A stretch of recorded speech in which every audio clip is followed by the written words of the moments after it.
Hola Hugo. Hola Manuel. Hola Fabián. Hola Manuel. ¿Cómo están? Muy bien. ¿Todo bien? Bueno, pues continuamos, ¿verdad? Sí, aquí estamos con Vamos a ver nuestro cómo nos proyecto. va con este proyecto.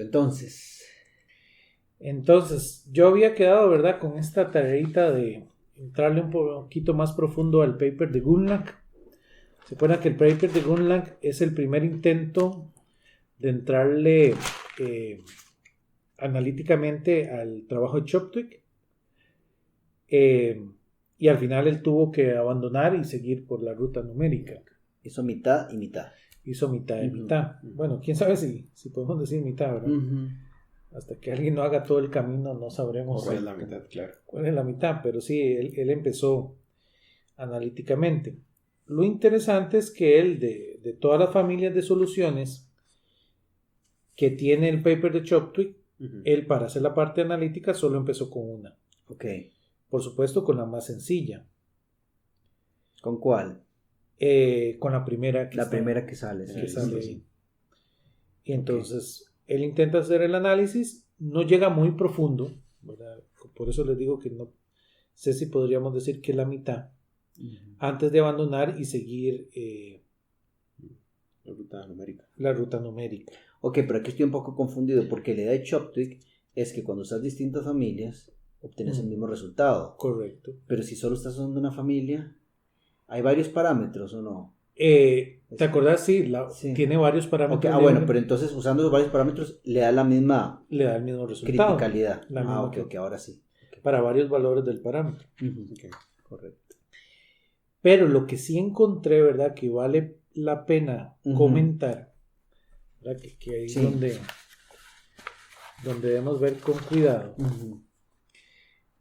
Él primero dice que el resultado importante de este artículo es que él encuentra que la solución crítica de Choptwig puede ser real o puede ser compleja. Okay. Que el campo escalar puede ser real o puede ser complejo. Cosa que Choptwig no había visto, ¿verdad? Que ahí nos da... En Choptwig es complejo. En Choptwig es real. Es real, más bien. Sí. Ok. ¿Verdad? Él lo vio en un campo escalar real y él encuentra que se puede dar también en uno complejo. Se puede dar en los dos. Sí. Lo cual abre, ¿verdad?, muchas formas de cómo ver el problema. Claro. Una pregunta, entonces, Gunlang habla de criticalidad y universalidad, sí, de las dos. Inclusive, si uno cambia el campo por un campo complejo, también se obtiene exactamente lo mismo. Lo mismo y el mismo valor, también. universal, ¿verdad? Okay. Esa es la idea de la universalidad. Interesante, sí. El valor crítico sigue siendo el mismo en los dos casos. Y después él hace una comparación, que eso nos puede ser interesante. Él hace una comparación entre esta solución crítica de colapso y la métrica de Kerr. Okay. Y llega a algo que es interesantísimo, ¿verdad? O a menos a mí me pareció digno de estar en este foro con estos estimados colegas. No es un foro, es un panel. Tampoco es investigación, pero bueno. Investigación. Sí. No, eso es importante porque el foro va... Bueno, sí. sí. Bueno, en foro tiene que ver con diversidad y grupo de investigación no supuesto. necesariamente. Bueno, entonces... Él encuentra, o él hace la afirmación, que esta universalidad que nosotros estamos viendo se compara con la solución de Kerr con el teorema de no pelo. ¿En qué página está eso? ¿En el paper de Gunlang? En la segunda página. En la segunda página. Eso yo lo leí. Eso es muy interesante porque, claro, vamos a ver, el no pelo, ¿verdad? Como recordarán, es este teorema que dice que después del colapso, toda la riquísima variedad de condiciones iniciales queda simplemente descrita por tres números, ¿verdad? La masa, el momento angular y la carga. El teorema de no pelo es un teorema topológico. Correcto. ¿Verdad? El tema de la universalidad no está claro que sea topológico, podría serlo o no, ¿verdad? Entonces, en universalidad pues es el mismo concepto, ¿verdad? Usted tiene una variedad de situaciones, de condiciones y todas se comportan de la misma forma, entonces hay un parecido. Ahora, el enunciado de que, ¿cómo es que lo dice? Que el teorema del no pelo... Que el teorema del no pelo... Sí, que la universalidad es un tipo. O sea, sí, es lo que dice es un análogo es un análogo a la universalidad que estamos viendo en el trabajo de Chopin. Ok. Entonces, hay que indagar. Eso puede ser puede ser o algo muy profundo o algo dicho ahí. Hay que indagar exactamente. Claro. El fundamento, digamos. Sí, digamos, ¿cuál es la relación entre universalidad y invariantes topológicos para este problema en cuestión? Él menciona un poquito de que es por el atractor. Uh-huh. Como el atractor de la solución es de codimensión 1, Uh-huh. que eso se puede relacionar en la solución de Kerr Okay. con el teorema no pelo, ¿verdad? Okay. Porque de la dimensión se acoge. Correcto, pero entonces aquí tenemos otro programa de investigación, Por que supuesto. es cuál es la relación entre invariantes topológicos y universalidad en la naturaleza, Por ¿verdad? supuesto. Es decir, esto es otro proyecto de investigación. Claro. Que antes de leer esto, a mí no se, digamos, Sí, que uno... aunque nosotros hemos discutido bastante sobre complejidad, ¿verdad? Ven qué interesante, es la primera vez que yo me pongo a pensar en que si ¿verdad? Si puede haber parecidos entre un invariante topológico como el teorema del no pelo y la universalidad. Correcto. Entonces es muy interesante. Eso es como otro Correcto. proyecto de investigación, ¿verdad? Sí, claro. Es decir, tiene sentido. Tiene ¿verdad? sentido, pero lo que nos puede servir a nosotros Uh-huh. es que el teorema del no pelo no es computacional. No es, ¿cómo se llama? Numérico. Correcto. Hay algo aquí de por medio que hace que este caso universal del teorema no pelo, Uh-huh. ¿verdad? Que en este caso el atractor sí se pueda resolver analíticamente, ¿verdad? Que tal vez... Sí, vos lo que decís es que el teorema del no pelo es analítico. Es analítico. Entonces, hace un puente. Sí, y que si el argumento es cierto, de alguna manera ya está demostrando que sí hay universalidad analítica en el colapso. Correcto. Que eso es algo que... Ahora, ¿eso es wishful thinking por parte de Gundlach? ¿O porque no estoy súper seguro, uh-huh. ¿verdad? Pero creo que no. Creo que él sí se dedica a probar que el atractor es de tipo 1. Que la codimensión del atractor es 1. Ok. Eso sí. Y eso es un poquito de lo que quería contarles hoy, ¿verdad? De este trabajo de Gundlach. No sé cómo no. No, muy interesante, ¿verdad? ¿Sí, ¿qué piensan? Quiero decir, hay mucho ahí, ¿verdad? Porque recordarán ustedes, luego venía el paper de Reiterer, que lo que dice es que los sistemas estudiados por Choptik y por Gundlach, de hecho, sí tienen los problemas estudiados por Gundlach tienen solución analítica. Uh-huh. No dice cuál es, pero que sí tiene. Bueno, buenísimo, ¿verdad? Bueno, lo otro que habíamos dicho, se acordarán, era hablar un poquito, era empezar, o sea, vamos a ver, entonces, la idea es, esto tal vez lo hago en la pizarra, ¿verdad? Sí, podríamos creo que es mejor hacerlo en la pizarra. Un poquito de eso. Aprovechando que tenemos la pizarra. Entonces,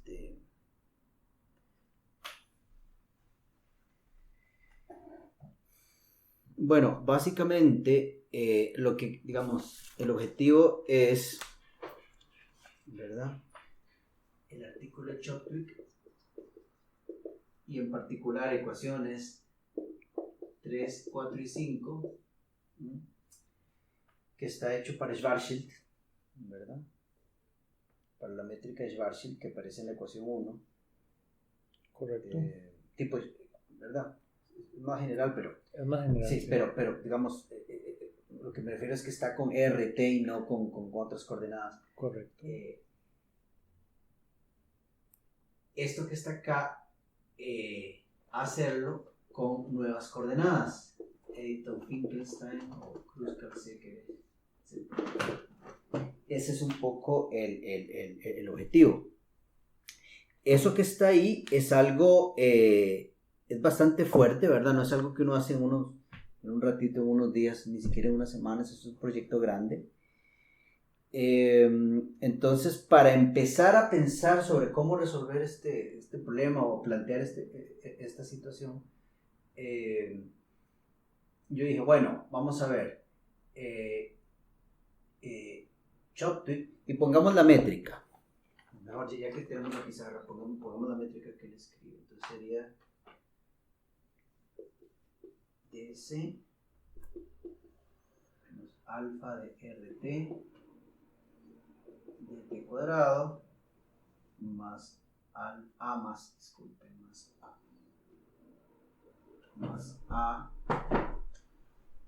de RT de R cuadrado más R cuadrado de omega cuadrado. Entonces, esto está hecho, les recuerdo, para un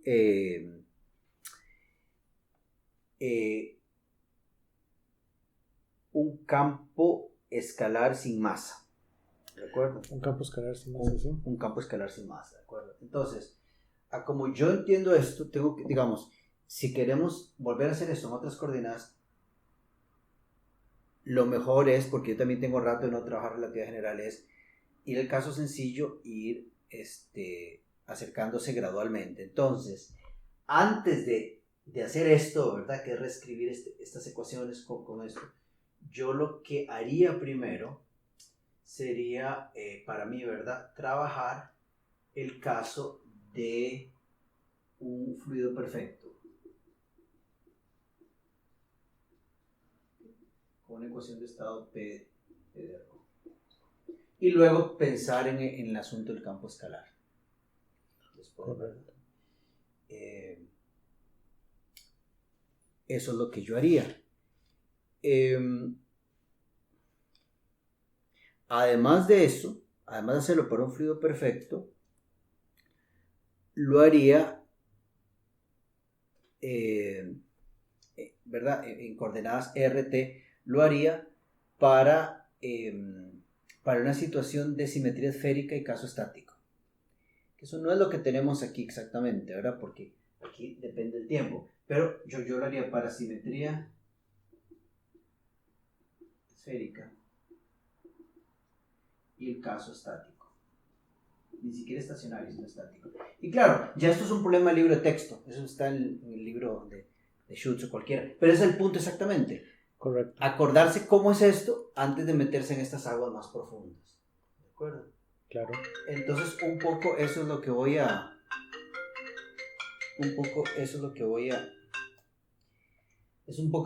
hacer. En este momento, ¿verdad? Eso que está ahí. Sí. Vamos, sí. Sí. Entonces, está claro. Déjenme recordarles cómo era esa solución. Voy a borrar esto. Entonces, lo que voy a hacer es que voy a partir de la métrica más general para el caso de un sistema con simetría esférica y estático. Uno podría, ¿verdad? Hacerlo con más detalle cómo uno llega a esto, pero básicamente esa métrica, recordarán ustedes, tiene esta forma, ¿verdad?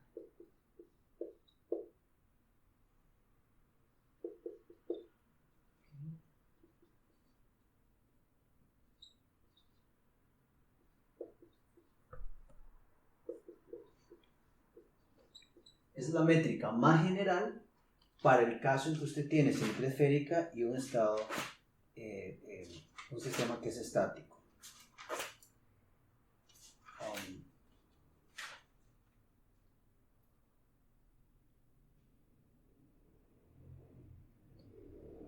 De acuerdo, y estas son funciones de R únicamente.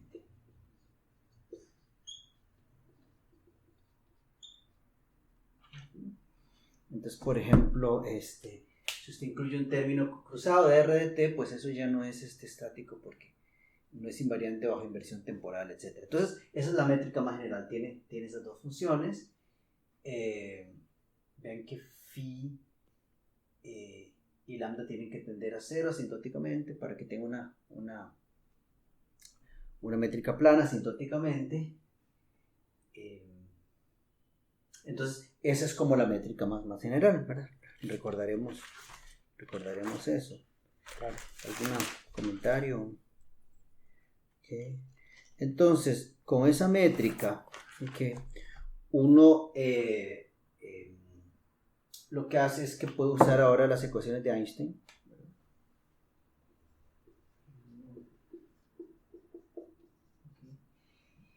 Y claro, con la métrica uno puede calcular G. O sea, uno primero calcula el tensor, ¿verdad? El tensor de Ricci, etc. Uno calcula R, y luego uno calcula la contracción, el escalar de Ricci. Uno puede calcular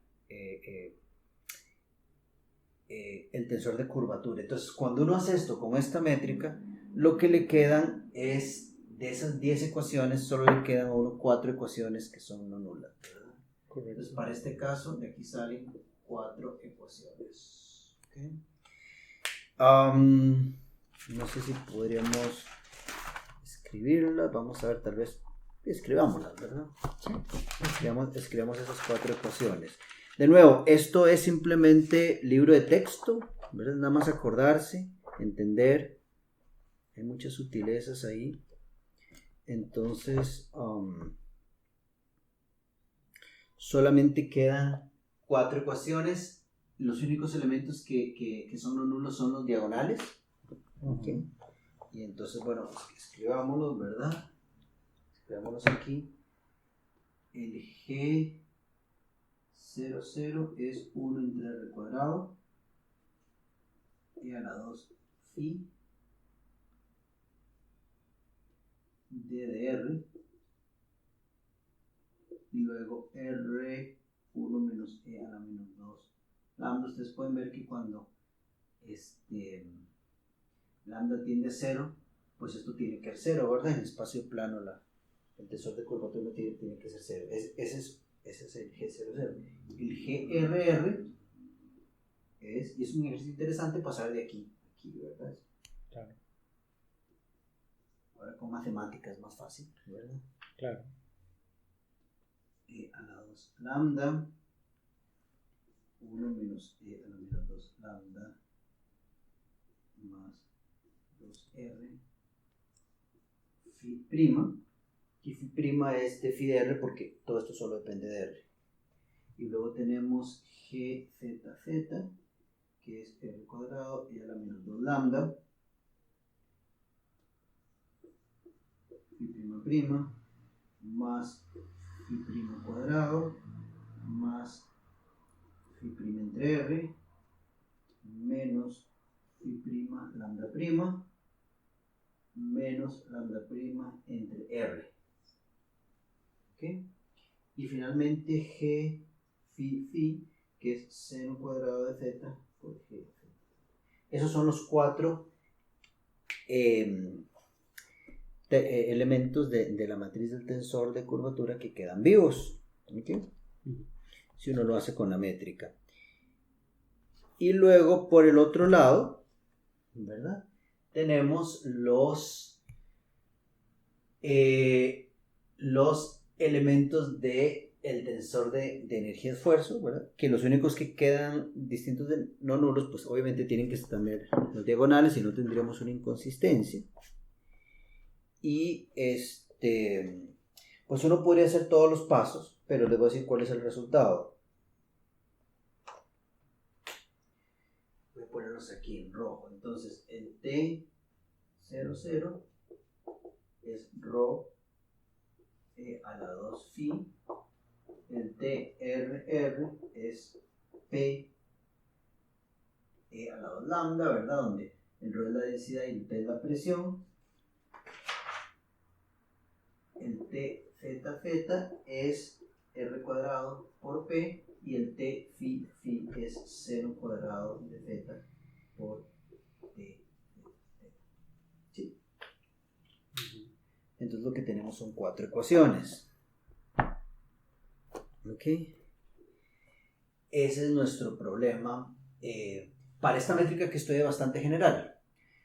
incluye la métrica Schwarzschild, claro, que es el caso cuando la presión y la densidad valen cero, ¿verdad? Pero también incluye los otros casos esféricamente simétricos y estáticos, ¿verdad? Si nosotros usamos Schwarzschild a veces para decir cuando es RT y no V, y a veces Schwarzschild para referirse a la solución particular, pero entonces el contexto es lo que dice. Ven, entonces estas eran las ecuaciones. Entonces tiene 4 ecuaciones.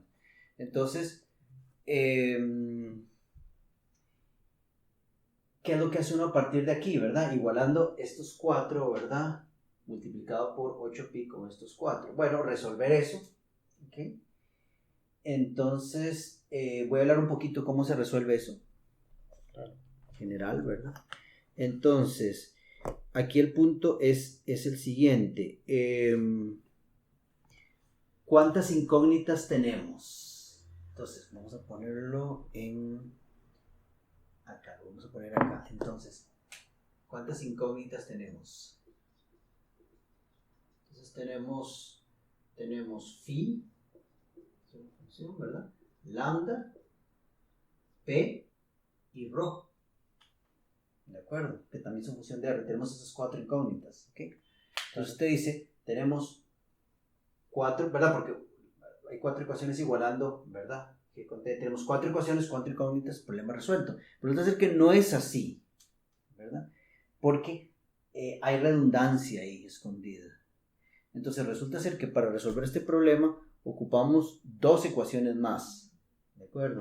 Que son las siguientes. Ocupamos voy a poner aquí, ocupamos una ecuación de estado, a menos que uno quiera meter entropía, entonces ocupas una más, pero digamos que ocupas una ecuación de estado, y luego ocupamos una ecuación de conservación que viene de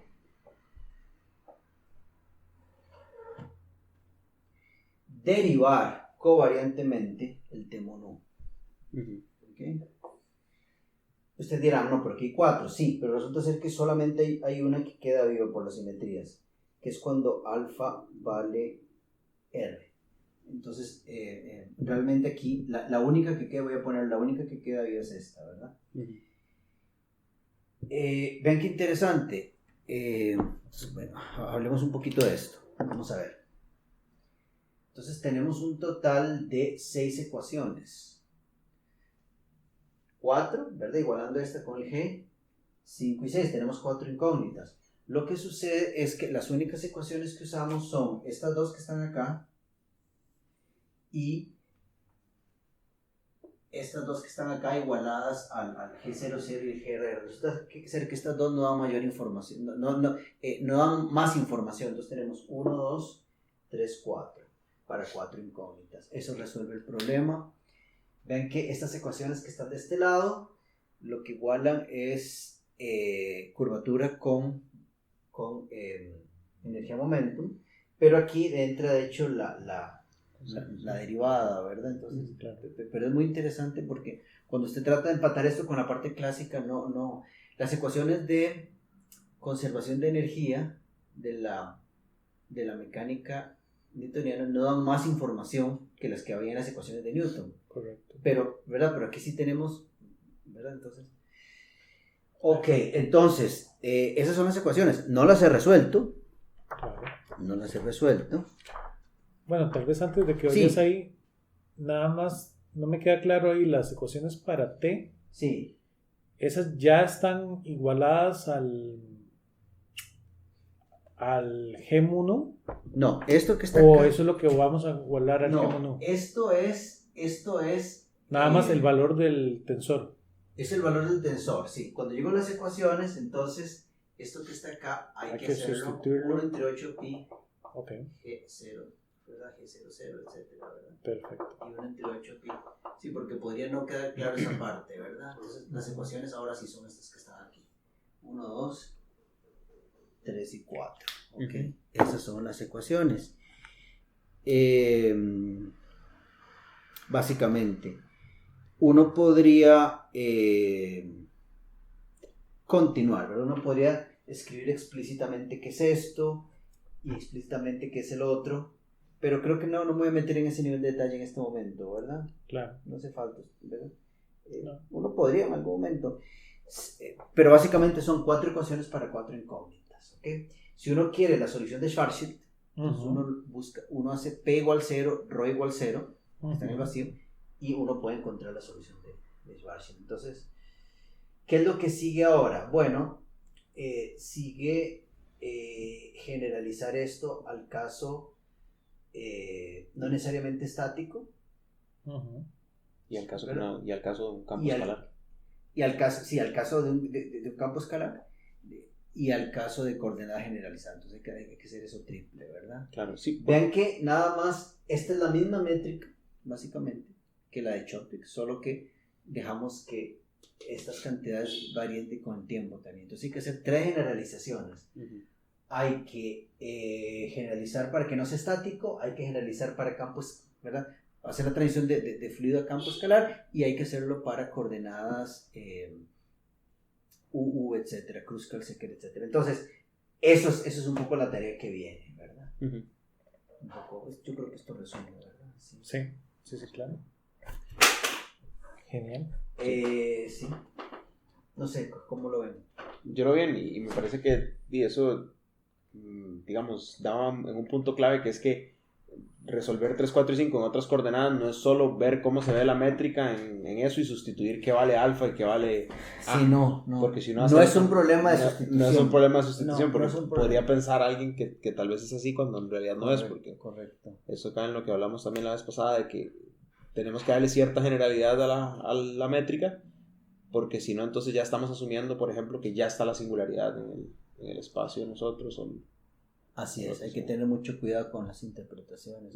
Ven que también R es problemático, porque R, no solo no es una distancia al centro, ¿verdad? O sea que no es cierto que por ejemplo, ¿qué les digo? Digamos que la circunferencia, o sea, 2, ¿verdad? Entre el radio de 2pi,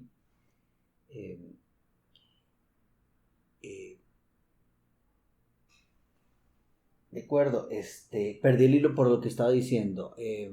No, que hay que tener mucho cuidado con ese R, porque incluso uno define R de tal manera que, por ejemplo, el área de una superficie sea, ¿verdad?, sea 4pi r cuadrado. ¿De acuerdo? Pero ese R, digamos, hacia adentro, radialmente, linealmente no puede entenderse como una distancia. Si usted quiere calcular la distancia, pues tiene que hacer la integral, ¿verdad? Entonces, hay mucha interpretación que hay que hacer en todo esto. No es un problema de sustitución, está muy lejos de ser un problema de sustitución. Genial. Entonces ahí vamos poco a poco, ¿verdad? Sí. Eso nos da un buen panorama de qué es lo que sigue de aquí en adelante. ¿Qué es lo que sigue? ¿Qué es lo que hay que seguir haciendo? De ahí, siento que es un buen momento para dejar tareas, ¿verdad? Correcto. Yo siento que ya está claro, ¿verdad? Podemos seguir en esta línea, ¿verdad? Pueden ustedes seguir con este trabajo, ¿verdad? Ya tenemos el norte. Y yo me comprometo a ver un poquito esto de la relación del teorema no-pelo con la universalidad. Correcto. ¿Verdad? Para que nos quede un poquito claro y ver si podemos aprender algo de ahí, ¿verdad? Correcto, buenísimo. Entonces nos vemos de hoy en 8. Nos vemos de hoy en 8. Perfecto. Nos vemos entonces. Y cuídense del agujero negro. Cuídense del agujero negro.